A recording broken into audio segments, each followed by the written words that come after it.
प्रदोष के दिन यदि आपको कहीं से शमी पत्र मिल जाए, प्रदोष के दिन यदि कहीं से आपको शमी पत्र मिल जाए और प्रदोष काल में, प्रदोष का जो समय होता है, शाम का जो समय होता है प्रदोष काल, 4 प्रदोष 5 प्रदोष आप कर देखिएगा कि आपका कोई काम है, कोई नौकरी के लिए आप अप्लाई कर रहे हैं, कोई समस्या बड़ी विकट आ गई है, कोई तकलीफ, बड़ा गला पकड़ रहा है बेटा, कोई तकलीफ विकट आ गई है, कोई समस्या विकट आ गई है,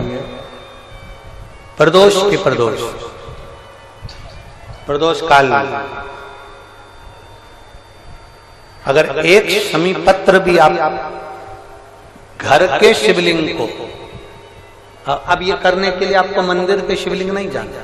अपने घर में जो शिवलिंग, चाहे वो स्फटिक का हो, पारद का हो, कंकर शंकर का हो, लकड़ी का हो, जो शिवलिंग तुम्हारे घर में, कांच का हो, चाहे वो नर्मदा के कंकर का हो, नर्मदेश्वर हो, पाषाण का हो, जो शिवलिंग, चांदी का हो, सोने का हो, तांबे का हो, पीतल का हो, जो शिवलिंग तुम्हारे,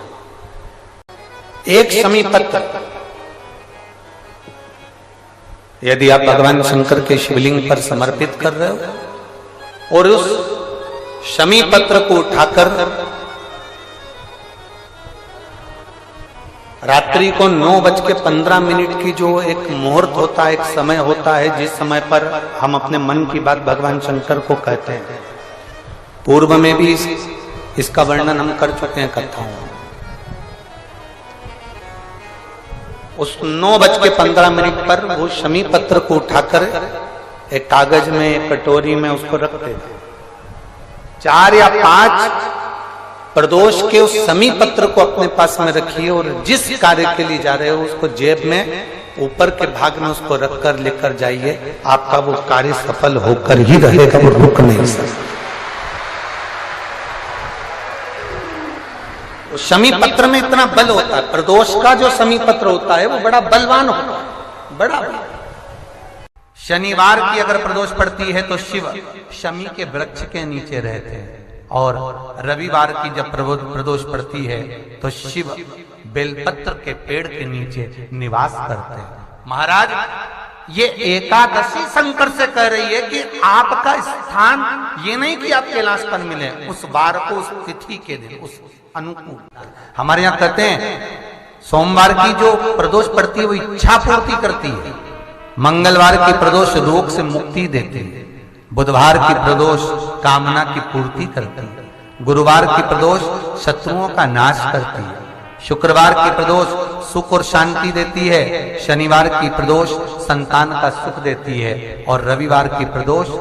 जो काम दुनिया में कोई नहीं कर सकता वो अचूक फल की प्राप्ति रविवार की प्रदोष करा देती है। महाराज, ऐसी प्रदोषों का नियम वर्णन किया चाहिए। भगवान कहते ठीक है, तू थोड़ी देर खड़ी हो। एकादशी सम्मुख खड़ी हुई, पार्वती जी ने जिस अंगुष्ठ का जल पीने के लिए लिया था हाथ में, बस पीने ही वाली थी, शंकर भगवान ने वही हाथ में जल लेकर एकादशी के हाथ में उसको देकर कहा, ले, ये मेरे द्वारा निर्मित एक व्रत है जिसे त्रयोदशी के दिन तूने मांगा है, मैं तुझे देता हूँ। आज इस व्रत का फल मैं तुझे प्रदान करता हूँ। अब तू जिस जीवात्मा को लेकर जाएगी उसका पाप प्रबल नहीं होगा। किसी स्त्री, पुरुष, बालक, बुजुर्ग जो भी होगा जिसने प्रदोष का व्रत करा होगा, वो जीवात्मा को तू किसी फल की कामना से नहीं, स्वतः ही लेकर चली जाए, उसमें कोई कामना नहीं है। बन सके जीवन में 11 प्रदोष या 26 प्रदोष करने के बाद आप उसका उद्यापन कर विराम भी दे सकते, पर जीवन में एक बार प्रदोष का व्रत मौका मिले, जिस कामना से, जिस दिन का भाव आपके मन में आए कि मुझे रोग से मुक्ति पाना है तो ये प्रदोष मुझे करना है, मैं रोग मुक्ति के लिए, हम मंगल, जो भी आपके मन में आ रहा है, संतान प्राप्ति के लिए शनिचरी प्रदोष, आप उसका स्मरण करें। फिर लिखा शिव महापुराण में, बड़ा सुंदर लिखा वेदव्यास जी ने, मान लो आप प्रदोष का व्रत नहीं कर सकते,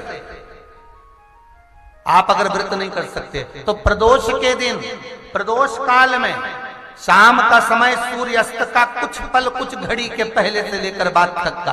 प्रदोष काल के अंतर्गत आप शंकर जी के मंदिर में जाकर 1 लोटा पानी, 5 बेलपत्र भी अगर समर्पित करते हैं तो संपूर्ण प्रदोष का फल आपके भाग्य में प्रबल हो जाए।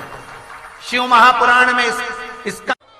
जिस प्रदोष व्रत का हम वर्णन करते हैं, जिस प्रदोष के दिन का आपको बधाई कल हमने दी थी कि प्रदोष की आपको बधाई हो, प्रदोष शाम का जो समय होता है, प्रदोष काल जो होता है, उसका वर्णन जब हम करते हैं, ये प्रदोष की पूजन का विधान किसने बनाया, ये प्रदोष की पूजन का नियम किसने बनाया, ये प्रदोष की संध्या काल का, प्रदोष के समय का पूजन का विधान कौन बनाया, ये प्रदोष के समय पर 1 बेलपत्र चढ़ाने का विधान किसने बनाया, प्रदोष के समय पर 1 समीपत्र चढ़ने का विधान किसने बनाया, प्रदोष के समय पर अगर मान लो कोई भिखारी से भिखारी व्यक्ति भी है जो ठेला चला रहा है, उसके पास में खाने के लिए कुछ नहीं है, फटे कपड़े पहन रहा है, उसकी जिंदगी में कुछ भी नहीं बचा और कर्जे में लदालूम हो गया, 1 चावल का दाना अगर वो प्रदोष के दिन, प्रदोष काल में शाम के समय पर शंकर के शिवलिंग पर चढ़ा देता है तो 3 या 4 प्रदोष में उसका कर्जा चूकना प्रारंभ हो जाता है। प्रदोष का विधान है।